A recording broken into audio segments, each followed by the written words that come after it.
Kalau membahas pekerjaan yang paling penuh risiko, profesi Tian mungkin pantas masuk daftar teratas. Tian bekerja sebagai penagih utang. Dan pekerjaannya bukan cuma soal kuat mental menghadapi orang lain. Seorang penagih utang juga harus siap menghadapi bahaya setiap saat. Soalnya seringkali orang yang berutang justru lebih garang dibanding orang yang memberi pinjaman. Tapi untungnya, Tian bukan tipe penagih utang yang kejam. Dia masih suka memberi kelonggaran, memperpanjang cicilan, bahkan menunda tanggal pembayaran. Hanya saja, ada satu masalah lagi. Kalau terlalu baik seperti itu, Tian malah bisa kena marah, bahkan dipukul oleh bosnya sendiri. 于铁，你是要账的还是捐款的？一整就缺斤少两。 Uang setoran yang sering kurang dan pembayaran yang terus ditunda selalu jadi masalah besar di mata Bos Xiao dan asistennya, Ling Ling. Karena itulah, Bos Xiao sampai memberi Tian julukan khusus. Wajahmu saja yang kelihatan sangar kayak preman, tapi hatimu lembek seperti Hello Kitty. Paham tidak kamu? Ulah. Tentu saja, harga diri Tian langsung terusik. Dia ingin membuktikan kalau dirinya bukan orang berhati selembut Hello Kitty seperti yang dikatakan Bos Xiao. Tanpa pikir panjang, Tian tetap pergi menagih utang kepada seorang pria yang sedang terbaring lemah di rumah sakit. Putrinya yang bernama Janli langsung marah dan meminta Tian segera keluar dari sana. Sempat beberapa detik Tian terpaku melihat kecantikan Janli. Namun karena teringat tugasnya sebagai penagih utang, Tian akhirnya memilih tetap maju dan memberanikan diri. 你干嘛？你别动他！把人抬出去啊！别动他！快放我一下！别动他！别放手，钱我还！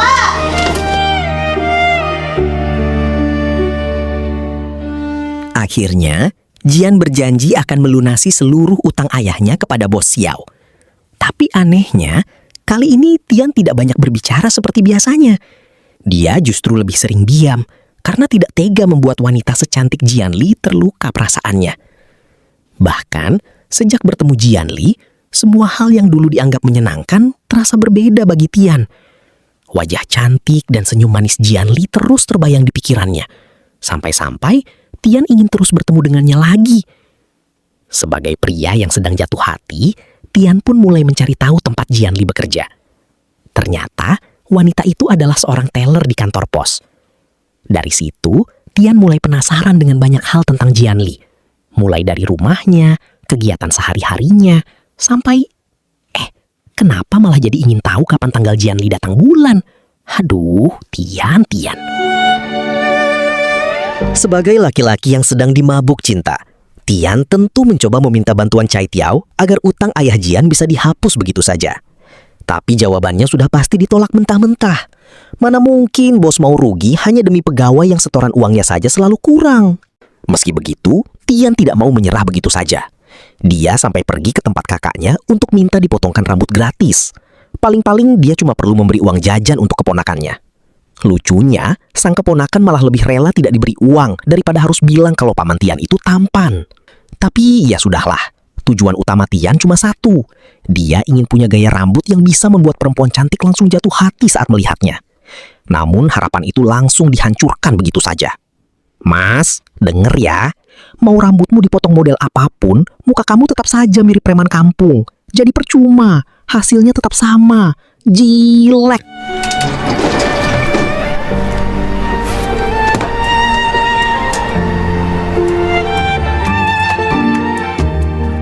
Rambut sudah dibuat serapi mungkin. Sekarang waktunya mendekati si cantik pujaan hati. Tapi sialnya, kalimat pertama yang keluar dari mulut Jianli malah, "Kenapa kamu bisa ada di sini?" Tian pun buru-buru mencari alasan dengan mengatakan kalau dirinya ingin membeli perangko. Padahal sebenarnya dia juga sekalian ingin memberi tekanan soal utang ayah Jianli. Tian mengatakan pekerjaan sebagai teller kantor pos tidak akan cukup untuk melunasi utang 50 juta itu. Setelah itu, Tian menawarkan dua pilihan. Pilihan pertama, Jianli bisa menjual ginjal, karena Tian mengaku punya kenalan yang bisa membantu. Kalau tidak mau, masih ada pilihan kedua, yaitu menemani tamu pergi dugem. Katanya sih cuma menemani minum, walaupun kadang ada tambahan penalti juga. Mendengar itu, Jianli mulai merasa tidak nyaman, dan situasi tersebut ternyata diperhatikan oleh manajernya. Tian sendiri sadar kalau pria itu juga menyukai Jianli. Karena itulah, Tian langsung merasa kesal melihat mereka tampak dekat satu sama lain. 来，你出来，我给你唠唠。你出来，你出来，我给你唠唠。喂，这人耍流氓！你出来，你出来，你出去。 Tian akhirnya dibawa ke kantor polisi. Tapi setelah didengar penjelasannya, polisi malah kebingungan sendiri. Ada yang luka, ada yang dipukul. Setelah dijawab tidak ada, polisi pun langsung menghela napas. Kalau cuma urusan utang begini, nggak usah sedikit-sedikit lapor polisi, Mbak. Saya juga banyak kerjaan. Yang aneh itu orang ngutang, tapi giliran ditagih malah minta dibela. Karena merasa tidak ada tindak kekerasan, polisi pun tidak mempermasalahkan Tian. Namun begitu pulang, justru kakaknya yang langsung memarahinya habis-habisan. Menurut sang kakak, umur Tian sekarang sudah kepala 3, tapi pekerjaannya masih cuma jadi preman penagih utang dan malah sering merepotkan keluarga. Belum lagi ucapan polisi tadi yang menyuruh Tian cari perempuan untuk dinikahi. Kakaknya pun makin emosi. Ya ampun, Tian. Kalau miskin itu minimal tahu sopan santun. Jangan sudah miskin, kelakuannya juga bikin malu. Tian yang kesal langsung membalas. Ih, ngomong apa sih? Nyebelin banget. Tian tentu saja tidak mau kalah. Dia malah balik mengejek pekerjaan kakaknya yang cuma seorang tukang cukur. Tapi tunggu dulu, memangnya jadi tukang cukur itu pekerjaan yang salah? Ya, nggak juga sih. Dasar Tian saja yang lagi kesal, jadi ngomong sembarangan. Lah, gimana sih Tian? 这么能小日子吃个饭啊？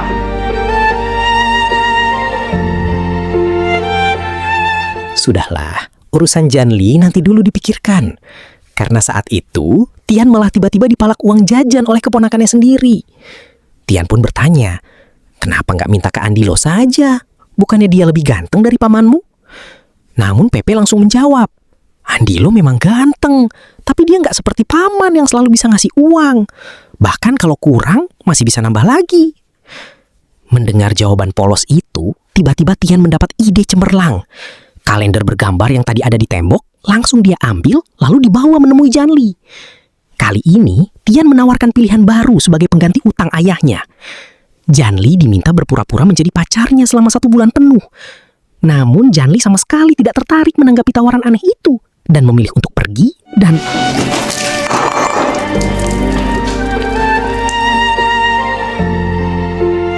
Tian rupanya masih belum mau menyerah begitu saja. Kali ini dia memilih cara lain, yaitu membiarkan Jianli menjalani hidupnya terlebih dahulu. Jianli pun terus bekerja di berbagai tempat demi mengumpulkan uang untuk biaya pengobatan sang ayah. Hingga suatu hari, saat Jianli akhirnya berniat menyerahkan pembayaran itu,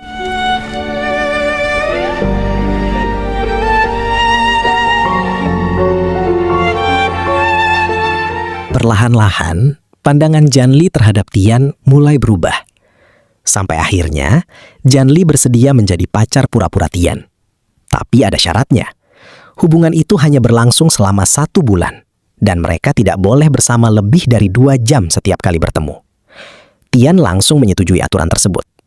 Meski begitu, Tian juga ingin mereka melakukan hal-hal layaknya pasangan sungguhan.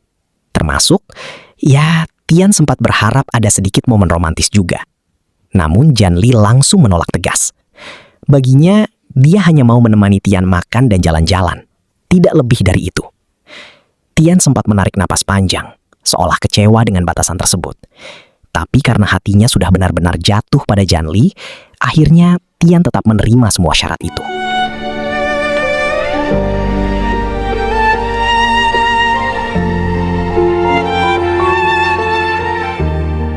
Jianli memang tidak pernah terlihat benar-benar menikmati hubungan pura-pura itu. Sikapnya lebih mirip orang yang sedang bekerja. Datang, menunggu waktunya selesai, lalu pulang begitu saja.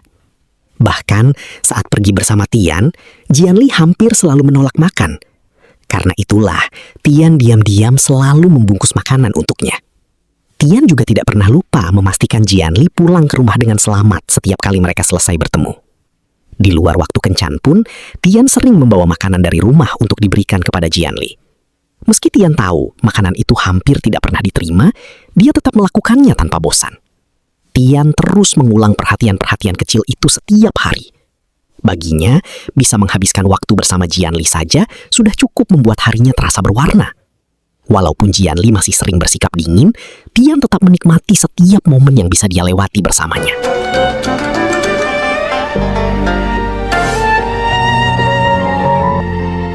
Saat sedang berjalan di mall, Tian tiba-tiba berhenti di sebuah toko pakaian dalam. Tanpa banyak pikir, dia langsung membeli banyak celana pendek sekaligus. Dari tadi, wajah Jianli terlihat murung dan sama sekali tidak menunjukkan senyum. Namun, ekspresinya langsung berubah seketika ketika mengetahui kalau semua celana pendek itu ternyata dibeli Tian untuk ayahnya.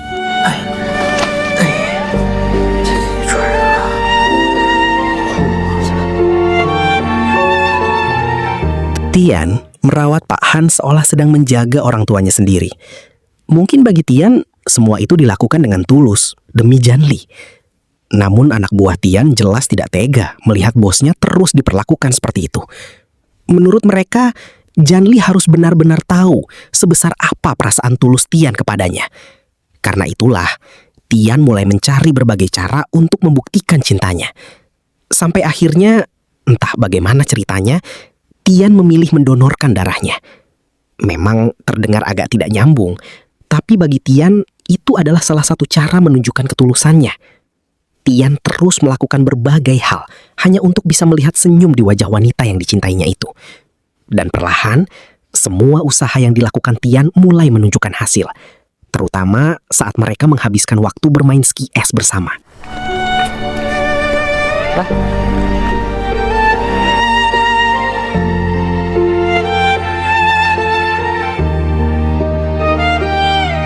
Semua usaha Tian sebelumnya memang belum sepenuhnya berhasil. Dan kali ini, masalah baru kembali muncul ketika anak buah bos Citiao mulai memakai cara kasar saat menagih utang. Tian pun terpaksa turun tangan karena situasinya hampir berubah berbahaya. Seseorang bahkan nyaris menggunakan pisau daging untuk melawan. Untuk pertama kalinya, Jianli melihat sisi lain dari Tian yang belum pernah ia ketahui sebelumnya. Yang ada di depan matanya sekarang hanyalah Tian yang sedang berkelahi, tanpa bisa memberi penjelasan ataupun pembelaan apapun. Sejak kejadian hari itu, Jianli memutuskan tidak ingin bertemu Tian lagi. Ia juga tidak mau Tian kembali merawat ayahnya seperti sebelumnya, ataupun membacakan komik favoritnya seperti yang baru saja dilakukan tadi. Meski mereka sudah memiliki perjanjian, Jianli tetap bersikeras dengan keputusannya. Baginya, hubungan mereka harus berakhir sampai di sini. Jianli merasa dirinya dan Tian berasal dari dunia yang sangat berbeda.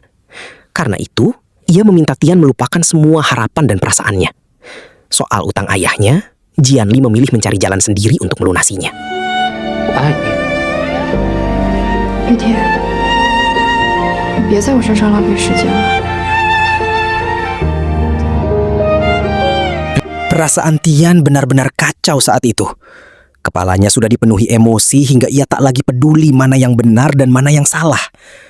Tian kembali ke klub malam dan langsung menarik paksa wanita yang selama ini sering menari bersamanya. Gelas demi gelas minuman terus dia habiskan tanpa henti. Dalam keadaan mabuk dan emosional, Tian mengungkapkan perasaannya kepada wanita itu dan memintanya membalas cintanya. Namun sayangnya, jawaban yang diterima Tian bukanlah hal yang ia harapkan. Penolakan itu justru membuat emosinya semakin memuncak. Sampai akhirnya, muncul satu pertanyaan menyakitkan di dalam pikirannya. Apa pria seperti aku memang tidak layak untuk dicintai? Pertanyaan itu terus berulang di dalam pikiran Tian tanpa henti. Dalam kondisi setengah mabuk dan setengah sadar, Tian juga mulai bertanya kepada anak buahnya, apa kita memang serendah itu? Sampai gak pantas bersama orang seperti Jianli? Apa hidup kita sehina ini? Dan apa karena itu kita pantas diperlakukan seperti sampah? Hari-hari Tian terasa jauh berbeda setelah semua yang terjadi. Baginya, melihat Jianli meski tanpa senyuman masih lebih baik daripada harus menjalani hidup sendirian tanpa dirinya. Tian bahkan mulai menyesali pekerjaan yang selama ini dijalaninya. Kalau saja bisa memilih ulang, dia tidak ingin menjadi penagih utang. Tian ingin hidup yang lebih baik agar merasa pantas berdiri di samping Jenli. Karena itu, Tian mencoba memperbaiki semuanya dengan kembali membantu biaya pengobatan Pak Han. Namun sayangnya, nasib berkata lain. Pak Han telah pergi lebih dulu sebelum Tian sempat menebus semua kesalahannya. 您昨天不是去世了吗？怎么还来交费呢？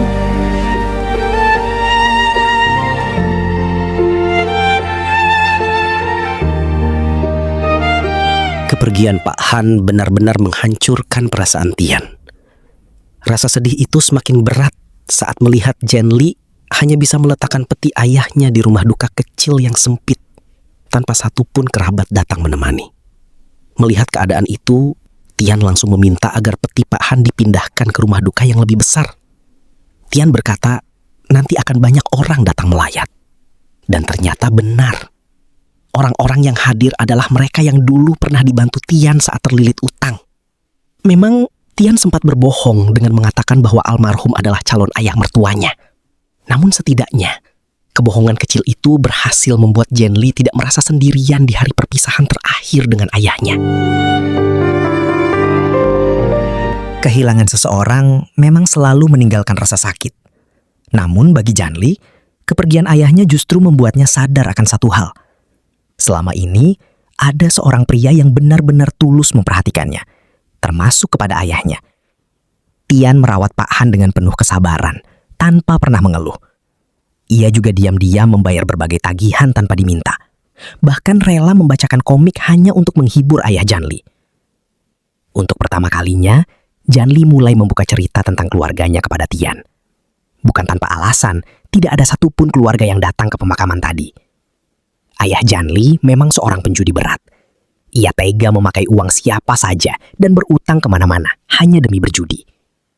Bahkan, uang pengobatan ibu Janli pun pernah habis karena kebiasaan buruk itu. Ibunya akhirnya pergi saat Janli masih berusia 12 tahun. Dan meskipun Janli sempat berpikir bahwa dirinya tidak akan terlalu sedih jika ayahnya meninggal, kenyataannya tetap berbeda. Bagaimanapun buruknya seorang ayah, sosok itu tetap ayah bagi Janli.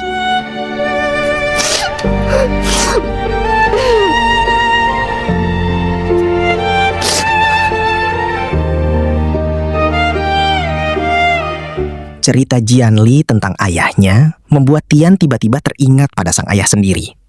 Beberapa waktu lalu, saat masih bekerja sebagai sopir bus, ayah Tian pernah mengeluhkan kakinya yang mulai sering sakit dan daya ingatnya yang sudah tidak sebaik dulu. Karena itu, hari ini Tian kembali menunggu bus ayahnya datang. Bukan karena ingin ikut naik, melainkan karena ingin memberikan susu kalsium dan obat-obatan agar kondisi ayahnya cepat membaik. Setelah itu, Tian juga menunggu Jianli yang pulang lebih malam dari biasanya. Tian sudah menyiapkan buah-buahan serta minuman favorit Jianli sebelum akhirnya berpamitan untuk pulang. Namun kali ini, Jianli justru menahan Tian untuk tetap tinggal.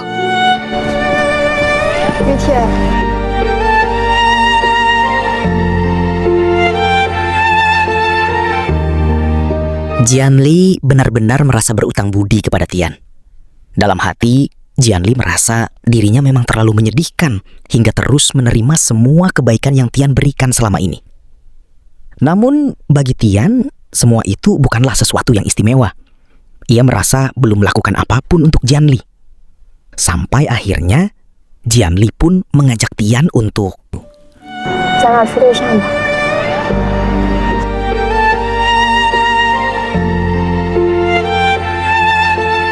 Tian sampai sulit percaya dengan ajakan yang baru saja diucapkan Janli. Dengan gugup dan terbata-bata, Tian mencoba menjelaskan kalau selama ini dirinya tidak pernah berharap macam-macam dari Janli. Namun, Janli tidak memedulikan semua ucapan itu. Ia langsung menggenggam tangan Tian, dan sentuhan sederhana itu membuat Tian kembali terdiam. Perlahan, senyum di wajahnya mulai muncul tanpa bisa ditahan. Sejak saat itu, Tian dan Janli mulai menjalani hubungan bersama. Tian tetap dengan tingkah anehnya, termasuk gaya rambutnya yang sering berubah-ubah. Sementara itu, Janli juga mulai merasakan cemburu untuk pertama kalinya terhadap Tian. Bahkan saat Tian bernyanyi asal-asalan di pasar malam, Janli sama sekali tidak merasa malu mengakui kalau pria aneh di atas panggung itu adalah pacarnya. Apalagi Tian melakukan semua itu demi memenangkan hadiah untuk Janli. 他是我对象。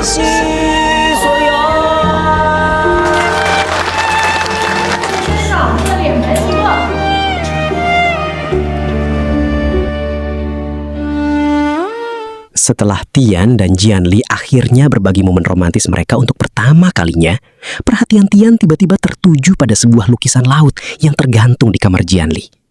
Tian pun penasaran dan bertanya, apakah Jianli memang menyukai laut? Namun Jianli menjawab tidak. Ia sebenarnya hanya menyukai tempat yang jauh dari sini. Semua itu berasal dari masa kecilnya yang tidak bahagia, karena keluarganya tidak pernah harmonis. Sejak kecil, Jianli jadi tidak betah berada di rumah dan selalu ingin pergi sejauh mungkin dari kehidupannya sekarang. Tian mendengarkan semua cerita itu dengan serius. Dalam hati, ia mulai ingin mewujudkan keinginan Jianli. Saat Jianli menyebut Hong Kong sebagai tempat yang ingin dituju, Tian langsung menyetujuinya. Ia bahkan berniat meninggalkan pekerjaan lamanya, memulai hidup baru di Hong Kong, dan menjalani kehidupan yang lebih baik bersama Jianli. Tian kemudian mencoba bertanya kepada kakaknya, bagaimana kalau dirinya membuka salon di Hong Kong dan apakah usaha itu bisa menghasilkan uang? Namun kakaknya malah menertawakan gagasan tersebut. Menurutnya, Tian lebih cocok jadi preman atau mafia daripada tukang cukur. Mendengar itu, Tian langsung kesal karena merasa diremehkan. Dengan emosi, ia keluar lalu melampiaskan kekesalannya pada tiang barber pole milik kakaknya yang memang sudah rusak dan tidak berfungsi lagi.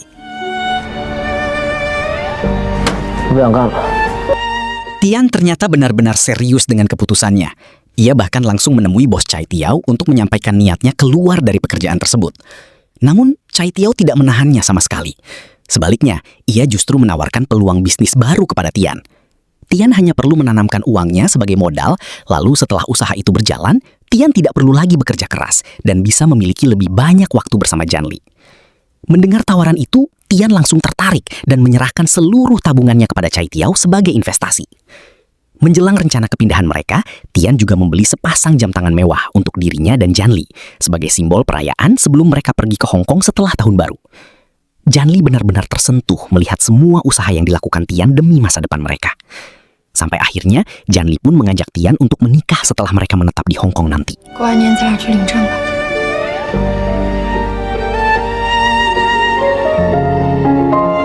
Sayangnya, kebahagiaan yang sedang dirasakan Jianli seolah langsung menghilang ketika Tian datang terlambat. Yang lebih membuatnya terkejut, Tian kembali dengan kepala sudah diperban. Jianli tidak tahan melihat Tian terus terluka dan terlibat pertengkaran. Karena setiap kali Tian kesakitan, Jianli merasa dirinya ikut terluka juga. Dalam keadaan marah dan kecewa, Jianli akhirnya memilih pulang ke rumahnya sendiri. Sementara itu, Tian juga kembali ke rumah. Ia sengaja menyisihkan sedikit makanan perayaan tahun baru untuk Jianli. Namun, sikap Tian hari itu terasa cukup aneh. Tiba-tiba saja, ia memberi amplop kepada Pepe, bahkan sebelum diminta. Tian juga mengucapkan selamat tahun baru kepada ayah dan kakak iparnya, sesuatu yang hampir tidak pernah ia lakukan sebelumnya. Dan yang paling membuat heran, Tian mendadak memeluk kakaknya dari belakang, tanpa alasan yang jelas. 新年快乐！你帮我干点活，我更快乐。不是大过年的还往外拿东西啊？属野狗的呀？对，狗。 Perayaan tahun baru di rumah Tian perlahan berhasil membuat hati Jianli luluh kembali. Selama hidupnya, Jianli belum pernah merasakan suasana tahun baru yang sehangat itu. Ia pun berterima kasih kepada Tian karena sudah memberinya banyak hal yang dulu tidak pernah ia rasakan sejak kecil. Sesuai rencana mereka sebelumnya, Tian akan meninggalkan semua pekerjaannya setelah tahun baru berlalu. Pada hari itu, Tian sudah membuat janji bertemu dengan Chai Tiao di sebuah kasino. Seharusnya, malam itu menjadi akhir dari keterlibatan Tian dalam dunia bisnis gelapnya. Namun sayangnya, Chai Tiao tak kunjung muncul. Dan malam yang seharusnya menjadi awal kehidupan baru, justru berubah menjadi awal petaka besar bagi Tian.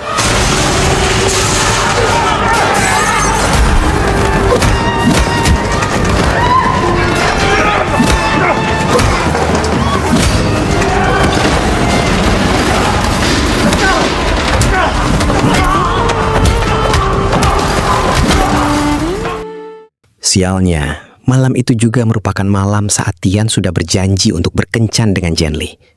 Tian memang tetap datang, tetapi keadaannya sudah babak belur dan tubuhnya penuh darah. Tian mengira Jenli pasti akan marah dan kecewa lagi karena dirinya kembali terlibat perkelahian.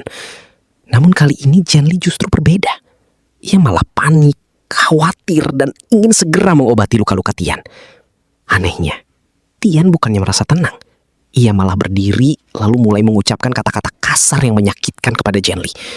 Tian berkata kalau dirinya tidak pernah benar-benar menginginkan Jenli. Ia juga mengaku tidak pernah mencintainya dan tidak pernah serius ingin mewujudkan impian Jenli selama ini. Mendengar ucapan itu, air mata Jenli langsung jatuh tanpa bisa ditahan lagi. Dan keadaan semakin buruk ketika polisi datang lalu membawa Tian pergi ke kantor polisi.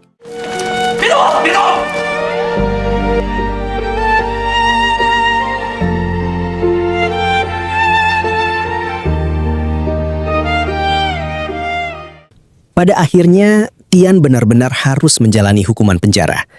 Selama berada di sana, ia bahkan selalu menolak kedatangan Janli. Tian sudah berpesan tegas kepada penjaga penjara bahwa dirinya tidak ingin bertemu Janli sama sekali. Setahun kemudian, Tian akhirnya dibebaskan. Tidak ada siapapun yang menunggunya di depan penjara. Meski begitu, Tian tahu kemana langkahnya harus menuju. Hal pertama yang ia lakukan adalah mencari Janli. Dari kejauhan, Tian melihat Janli sedang didekati oleh manajernya. Namun setidaknya Tian sedikit lega karena Janli terlihat tidak memiliki perasaan apapun pada pria itu. Meski begitu, Tian masih belum siap untuk benar-benar menemui Janli. Ia akhirnya memilih pulang ke rumah. Kakak iparnya menyambut kepulangannya dengan hangat, tetapi tidak dengan kakak kandungnya sendiri. Menurut kakaknya, Tian seharusnya menjalani hukuman 3 tahun penuh. Namun baru 1 tahun sudah keluar dengan alasan berkelakuan baik selama di penjara. Sayangnya, kakaknya sama sekali tidak peduli dengan alasan itu dan tetap memilih mengusir Tian dari rumah. 你判了3年，减刑减了1年半吧，别让我们知道，我们也不想知道，好不好？走！干啥呀你？我说你走，听见没？我让你干啥？你送啥？ Panggilan telepon tadi ternyata berasal dari kantor polisi. Selama 1 tahun terakhir, kondisi ayah Tian terus memburuk. Penyakit Alzheimer yang dideritanya semakin parah dan peluang untuk sembuh hampir tidak ada. Bahkan suatu hari, Tian sempat ditampar tanpa alasan jelas oleh ayahnya sendiri. Semua itu terjadi karena ingatan sang ayah tentang Tian hanya tersisa hal-hal buruk dari masa lalu. Meski hatinya terluka, Tian tidak pernah marah kepada ayahnya. Ia justru memilih merawat sang ayah dengan sepenuh hati. Walaupun ayahnya sering berbicara ngawur tentang mendiang istrinya, Tian tetap mendengarkan tanpa pernah mengeluh sedikit pun. Tian memijat kaki ayahnya dan setia menemani setiap cerita tentang almarhum ibunya. Semua itu ia lakukan hanya agar bisa menjadi anak yang benar-benar berbakti kepada ayahnya. 我这也算是孝顺你了啊。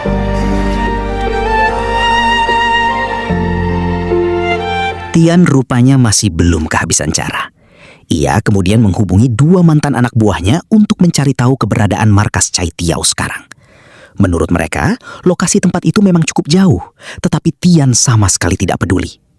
Tanpa menunggu lama, Tian langsung pergi ke sana. Ia datang bukan untuk membuat keributan ataupun mencari masalah. Tian hanya ingin meminta uangnya dikembalikan. Tian juga sudah tahu kalau dalang di balik kekacauan kasino tahun lalu sebenarnya adalah Chai Tiao. Namun sayangnya, Chai Tiao sama sekali tidak menggubris tuduhan maupun permintaan Tian. Ia menolak mengembalikan uang tersebut dan berpura-pura tidak tahu apapun tentang kejadian di kasino pada tahun lalu. Ya, Tian kemudian mendatangi pabrik milik Chai Tiao. Karena cara baik-baik tidak membuahkan hasil, Tian merasa dirinya tidak punya pilihan selain membuat keributan. Tak lama kemudian, Chou datang bersama polisi untuk menghentikan amukan Tian yang semakin brutal. Seperti yang sudah Tian katakan sejak awal, ia sebenarnya hanya ingin uangnya kembali. Namun jika permintaannya terus diabaikan, Tian mengancam akan membakar pabrik milik Chai Tiao. Tapi sebelum keadaan semakin kacau, Tian tiba-tiba mengeluarkan selembar kertas dari dalam jaketnya, lalu menyerahkannya. Baca ini, aku cuma ingin uangku kembali. Aku juga tidak sedang cari mati. Karena hidupku memang sudah tidak akan lama lagi. Tak ada yang menyangka kalau kondisi kesehatan Tian sebenarnya sudah lama memburuk. Kanker otak yang ada di kepalanya ternyata sudah berada dalam tahap yang sangat parah. Selama ini, Tian sengaja menyimpan semua kenyataan itu sendirian, tanpa memberitahu siapapun. Bahkan di depan Janli, Tian memilih berbohong dan membiarkannya mengira luka-luka itu berasal dari perkelahian biasa. Pelukan hangat yang Tian berikan kepada kakaknya waktu itu juga sebenarnya menjadi tanda betapa besar rasa sayangnya. Tian sadar, selama ini dirinya lebih sering menjadi beban keluarga, dan ada rasa sedih karena ia belum sempat membahagiakan mereka. Itulah sebabnya Tian mulai bersikap lebih dekat kepada keluarganya sekarang. Soal kebebasannya dari penjara pun ternyata bukan karena perilaku baik seperti yang ia katakan. Tian dibebaskan lebih cepat karena kondisi kesehatannya terus menurun. Dan dokter sudah memvonis umurnya kemungkinan tidak akan bertahan sampai 1 tahun lagi.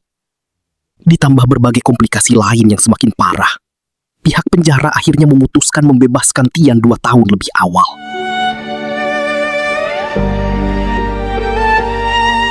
Setelah membaca semua isi surat dan mengetahui kenyataan yang sebenarnya, hati Chai Tiao akhirnya tersentuh. Ia mengembalikan seluruh uang milik Tian, bahkan menambahkan sejumlah uang sebagai bentuk penyesalan. Setelah meminta maaf, Tian kemudian pergi ke rumah Janli. Namun, Tian tidak berniat langsung menemuinya. Ia hanya ingin melihat Janli dari kejauhan.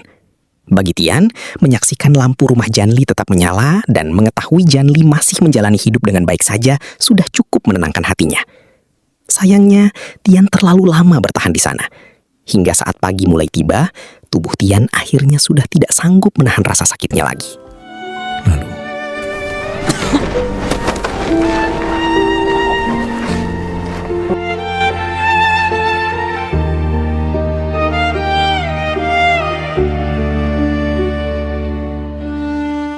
Janli masih ingat jelas kalau di dalam dompet Tian terdapat 1 tiket kereta menuju Hong Kong. Karena itu, Janli langsung bergegas ke stasiun demi menyusul Tian. Ia mencari Tian ke berbagai sudut dengan penuh panik. Di sisi lain, Tian sendiri terlihat kebingungan dan merasa hidupnya sudah tidak memiliki harapan lagi. Namun, seolah Tuhan masih memberi kesempatan untuk mereka berdua. Tian dan Janli akhirnya dipertemukan kembali sebelum keduanya benar-benar menyerah pada keadaan.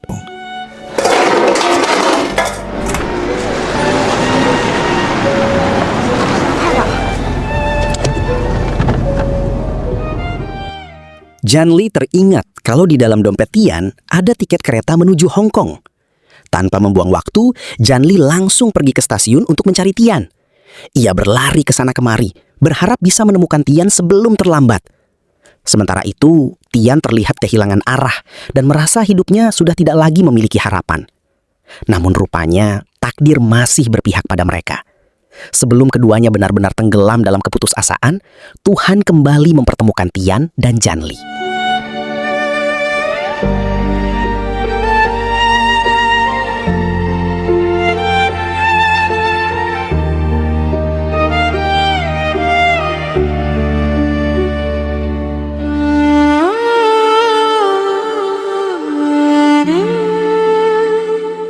dunia mereka memang pernah hancur bersama. Tetapi ternyata Tuhan masih memiliki cara untuk menyatukan mereka kembali.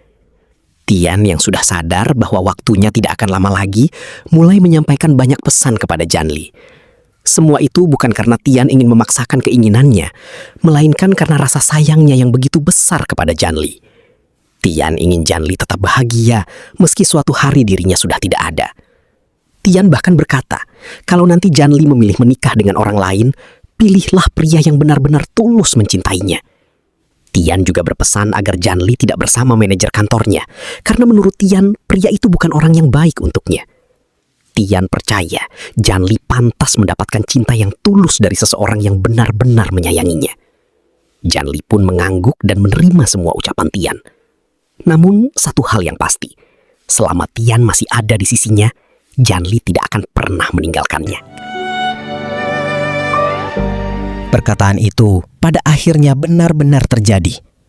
Kini, Tianlah yang dirawat sepenuhnya oleh Janli. Kondisi tubuh Tian semakin hari semakin lemah dan kurus. Meski begitu, Janli tidak pernah sekalipun pergi meninggalkannya. Justru, Janli selalu setia menemani. Bahkan membacakan komik favorit Tian seperti yang dulu pernah Tian lakukan untuk ayahnya. Sampai pada akhirnya, di hari terakhir hidupnya, Tian hanya mampu meneteskan air mata di tengah hembusan napas terakhirnya.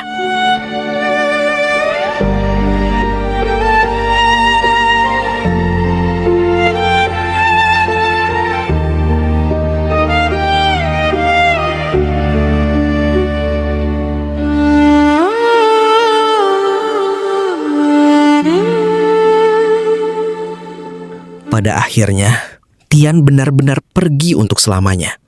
Mungkin bagi Tian, inilah akhir hidup yang selama ini ia impikan. Bisa mendengar ungkapan cinta dan merasakan kasih sayang tulus dari Janli hingga detik terakhirnya. Namun bagi orang-orang yang ditinggalkan, kepergian Tian menjadi luka yang bisa terasa kapan saja. Pepe adalah salah satunya. Meski Tian tidak seganteng Andilau yang selama ini dikaguminya, Tian tetap menjadi sosok paman impian bagi siapapun. Dan hanya Pepe yang cukup beruntung memiliki paman sebaik Tian. Bahkan sebelum mengembuskan nafas terakhir, Tian masih sempat meninggalkan hadiah khusus untuk Pepe.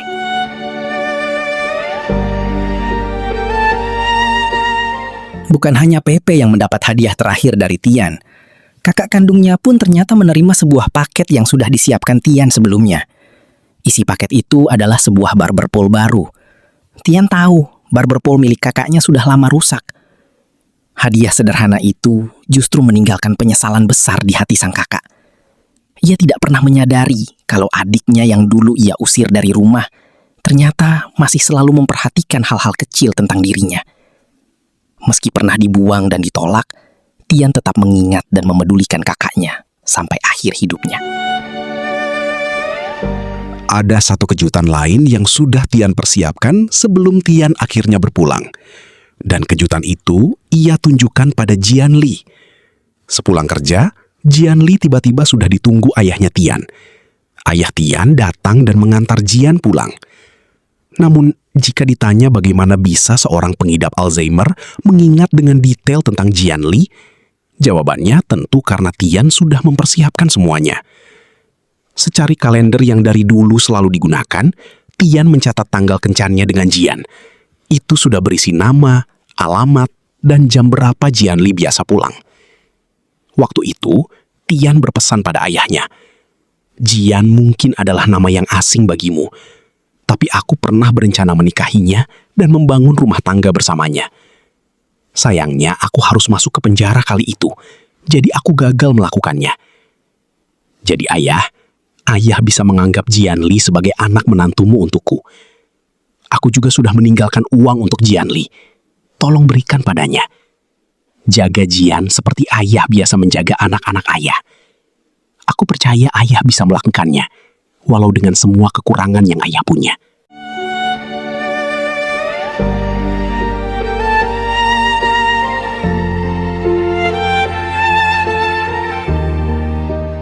Kini, seluruh harta peninggalan Tian memang menjadi milik Janli. Namun, seringkali seseorang baru benar-benar menyadari arti kehadiran setelah merasakan kehilangan. Bagi Janli, semua harta itu tidak pernah lebih berharga daripada sosok Tian sendiri. Yang benar-benar ia inginkan hanyalah Tian kembali memeluknya, mengucapkan pesan-pesan hangatnya, atau sekedar melakukan tingkah bodoh yang dulu sering membuatnya kesal sekaligus tersenyum. Janli sangat merindukan semua momen itu, dan berharap bisa mengulangnya sekali saja lagi dalam hidupnya. Namun, kita semua tahu, sayangnya waktu tidak pernah berhenti atau kembali ke belakang. Sebagai manusia, satu-satunya hal yang bisa kita lakukan hanyalah menjalaninya. Penyesalan memang hal yang wajar dan sering terjadi dalam hidup. Tetapi menyerah bukanlah jalan untuk terus melangkah ke depan. Tuhan ingin melihat bagaimana kita bangkit dari keterpurukan. Tuhan juga ingin membuktikan bahwa kita sebenarnya jauh lebih kuat dari apa yang kita bayangkan sebelumnya.